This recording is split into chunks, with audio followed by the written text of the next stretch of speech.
ዓለም በግርምት ወደ ምስራቅ አፍሪካ እያየች ነው። የቢሊዮኖች ትኩረት በአንዲት ምድር ላይ አርፏል። ከአይሾ ስፒድ አስደናቂ የቪዲዮ ትኩሳት ሳንወጣ ገና የአዲስ አበባ ጎዳናዎች በዓለም ታዋቂ ዩቲዩበሮች መናወጣቸው ሳይበርድ አሁን ደግሞ ሌላ የዓለማችን ግዙፍ የቲክቶክ ኮከብ ከ19 ሚሊዮን በላይ ተከታዮች ያሉት የፈጣን ዜናው ንጉስ ዲላን ፔጅ በምድረ ቀደምቷ ኢትዮጵያ አዲስ አበባ ተከስቷል። የዓለማችን ግዙፍ ተጽዕኖ ፈጣሪዎች ለምን ወደ ኢትዮጵያ እየተመሙ ነው? ይህስ ለሀገሪቱ የቱሪዝም የኢኮኖሚና የፖለቲካ ገጽታ ምን ትርጉም አለው? የኢትዮጵያን ጥንታዊ ታሪክና የዛሬውን ዘመናዊ የዲጂታል ዲፕሎማሲ አብዮት እንተነትናለን። ምድረ ቀደምቷ ኢትዮጵያ አዲሱን የዲጂታል ዘመን አብዮት እያበሰረች ነው። የጥንቱ ታሪካችንና የዛሬው ዘመናዊ ውበታችን የዓለምን ግዙፍ ኮከቦች ማግኔት ሆኖ እየሳበ ነው። ዲላን ፔጅ እና አይሾ ስፒድ በአዲስ አበባ ውበት ተማርከዋል። ይህ የገጽታ ግንባታ አሸናፊነት የት ያደርሰናል? እውነተኛው የኢትዮጵያ ትንሣኤ በዲጂታሉ ዓለም እንዴት ተጀመረ? ይህንን ወርቃማ ዕድል ወደ ቢሊዮን ዶላር የቱሪዝም ገቢ ካልቀየር ነው ነገሩ ከሳምንታት ደስታ አያልፍም። ቻናላችንን ላይክ እና ሰብስክራይብ ማድረጋችሁን እንዳትረሱ። አሁን ወደ ዋናው ትንታኔ እንገባለን። ያለፉትን ጥቂት ሳምንታት ስናስታውስ አይሾ ስፒድ ወደ አዲስ አበባ ሲመጣ የኢንተርኔቱን ዓለምን ያናወጠው። ሚሊዮኖች በቀጥታ ስርጭት አዲስ አበባን አዩ። የኢትዮጵያን ሕዝብ እንግዶችን የመቀበል ሞቅ ያለ ባህል፣ የወጣቱን ንቁነትና የከተማዋን ደህንነት በዓለም መድረክ ላይ መሰከሩ። ያ ገና ሳይረሳ ነው እንግዲህ ዲላን ፔጅ እግሩን አዲስ አበባ ላይ የጣለው። ዲላን ፔጅ ተራ ቲክቶከር አይደለም። በዓለማችን ላይ ፈጣንና ወቅታዊ መረጃዎችን በማቅረብ ሚሊዮን ወጣቶች የሚከታተሉት የቲክቶክ የዜና ንጉስ በመባል የሚታወቅ ስም ነው። እነዚህ ሁለት የተለያዩ የይዘት ፈጣሪዎች በአንድ ነገር ላይ ግን ተስማምተዋል። በአዲስ አበባ ውበት ተደንቀዋል። በኢትዮጵያ ማራኪነት ተማርከዋል። ለዓለም የሚያስተላልፉት መልእክት አንድ ነው። ኢትዮጵያ እናንተ እንደምታስቧት አይደለችም። ውብ፣ ታሪካዊና ማራኪ ሀገር ናት። ለመሆኑ የዓለም ኮከቦች ወደዚች ምድር የሚሳቡት በባዶ ነው? በፍጹም። ኢትዮጵያ የሰው ልጅ መገኛ፣ የጥንታዊ ስልጣኔ ማማ ናት።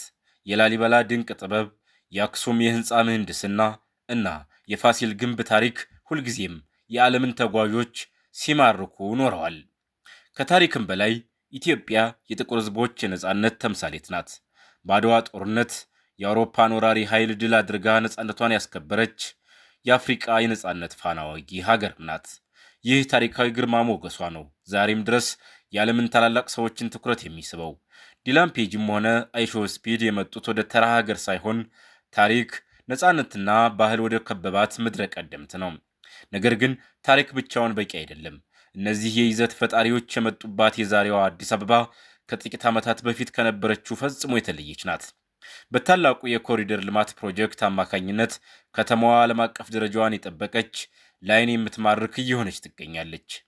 መንገዶቿ በብርሃን ደምቀዋል። መዝናኛ ፓርኮቿ ለዓለም አቀፍ ጎብኚዎች ምቹ ሆነዋል። ዲላን ፔጅ እና አይሾ ስፒድ በቪዲዮቻቸው ያሳዩት ይህንን የከተማ ዘመናዊ ገጽታ ነው። ይህ ደግሞ ለዓለም ትልቅ መልእክት ያስተላልፋል። ኢትዮጵያ የጥንት ታሪክ ብቻ ሳይሆን የነገ ተስፋና የዘመናዊነትን መናኸሪያ መሆኗን ዓለም ተመልክቷል። አሁን ወደ ዋናው ቁም ነገር እንምጣ። ይህ ለኢትዮጵያ ምን ማለት ነው? በሶስት ዋና ዋና ነጥቦች እንክፈለው። የቢሊዮን ዶላር ነፃ ማስታወቂያ። አንድ ሀገር ራሷን በዓለም አቀፍ ሚዲያዎች እንደ ሲኤንኤን እና ቢቢሲ ለማስተዋወቅ በሚሊዮን የሚቆጠር ዶላር ታወጣለች። ነገር ግን እንደ ዲላን ፔጅ እና አይሾ ስፒድ ያሉ ኮከቦች በፈጠሩት ኦርጋኒክ ይዘት ሀገሪቱ ያለምንም ክፍያ የቢሊዮኖችን ትኩረት አግኝታለች። ይህ በቱሪዝም ዘርፍ ላይ የሚያመጣው ተጽዕኖ በቀላሉ የሚገመት አይደለም። የሐሰት ትረካዎችን መስበር።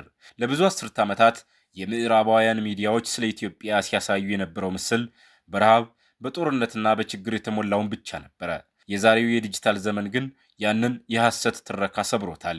የዓለም ወጣቶች አዲስ አበባን ያዩት በራሳቸው ተወዳጅ ኮከቦች ካሜራ ነው። ውብ ህንፃዎችን፣ ንጹህ መንገዶችንና የደስታ ድባብን ተመልክተዋል።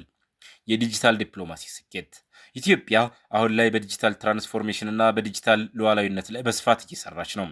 የቴክኖሎጂና የይዘት ፈጣሪዎች መምጣት ደግሞ ሀገሪቱ ለዲጂታሉ ዓለም ክፍት መሆኗን ያረጋግጣል። ኢትዮጵያ የባህልና የታሪክ ብቻ ሳትሆን የለውጥና የዘመናዊነት ምድር ናት። ከአይሾ ስፒድ እስከ ዲላን ፔጅ ያሉ የዓለም ተጽዕኖ ፈጣሪዎች መምጣት የዚህ አዲስ ምዕራፍ ማሳያ ነው። ሚዲያ ከትላንት ስብራት አውጥቶ ሀገርን ወደ መፈወስና ገጽታን ወደ መገንባት የሚሸጋገርበት ብሔራዊ መንፈስ ሆኗል። ታዲያ ስለ አይሾስፒድና ስለ ዲላን ፔጅ መምጣት ስናወራ ከጀርባ ሆነው ይህንን ትልቅ የዲጂታል ድልድይ የገነቡ የሀገር ሰዎችን መዘንጋት አንችልም። እዚህ ጋር ነው እንግዲህ የኢትዮጵያዊ ታዋቂው ቲክቶከር የአዶናይ ስም በጉልህ የሚነሳው። የአዶናይ ሚና ተራ ተከታይ ወይም አብሮ ፎቶ ተነሽ መሆን አይደለም። እሱ የኢትዮጵያ ወጣቶች የዲጂታል አቅም ማሳያና የዓለም ኮከቦች አዲስ አበባን በአግባቡ እንዲረዱ ያደረገ እውነተኛ ባህላዊ አምባሳደር ሆኖ አገልግሏል። ይህ ለአዶናይም ሆነ ለሀገራችን የይዘት ፈጣሪዎች ትልቅ ትርጉም አለው። ለምን ካላችሁ አዶናይ ከነዚህ ኮከቦች ጋር አብሮ መስራቱ የኢትዮጵያ የይዘት ፈጣሪዎች ከዓለም አቀፍ ተጽዕኖ ፈጣሪዎች ጋር በኩል መድረክ ላይ መቆም እንደሚችሉ ያሳየ ነው። ይህ ለሌሎች ወጣት የሀገር ውስጥ ፈጣሪዎች ትልቅ መነሳሳትን ይፈጥራል። የዓለም ኮከቦች ወደ አዲስ ሀገር ሲመጡ ባህሉን የሚያውቅ ቋንቋውን የሚረዳና የት መሄድ እንዳለባቸው የሚያውቅ ሰው ይፈልጋሉ።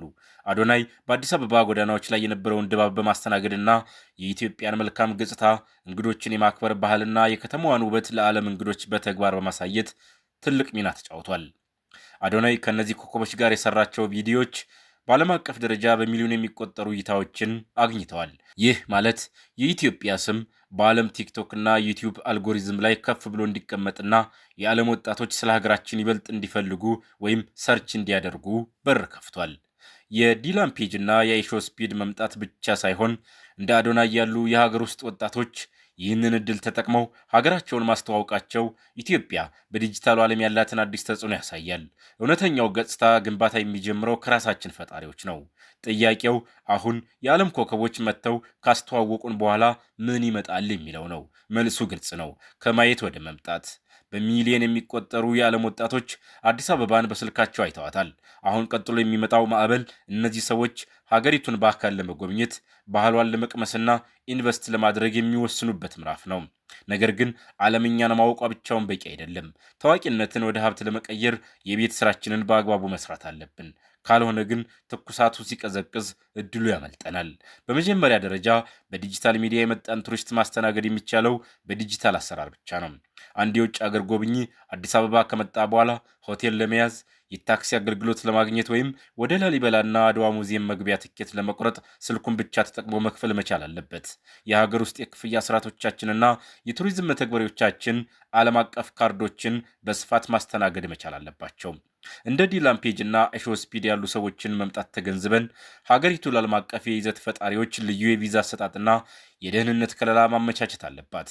የቱሪዝም ሚኒስቴር ወደ ምድረ ቀደምትኑና ታሪካችንን አሳዩ የሚል ልዩ የጉብኝት ፓኬጆችን በማዘጋጀት ታዋቂ ሰዎችን በይፋ መጋበዝ አለበት። አዲስ አበባ በኮሪደር ልማቱ ውብና ለአይን ማራኪ ሆናለች።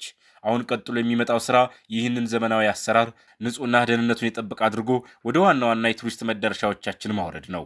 ላሊበላ፣ አክሱም፣ ጎንደር፣ ሐረርና የደቡብ ብሔር ብሔረሰቦች መዳረሻዎች ጎብኚዎችን በከፍተኛ ጥራት ለማስተናገድ ዝግጁ መሆን አለባቸው።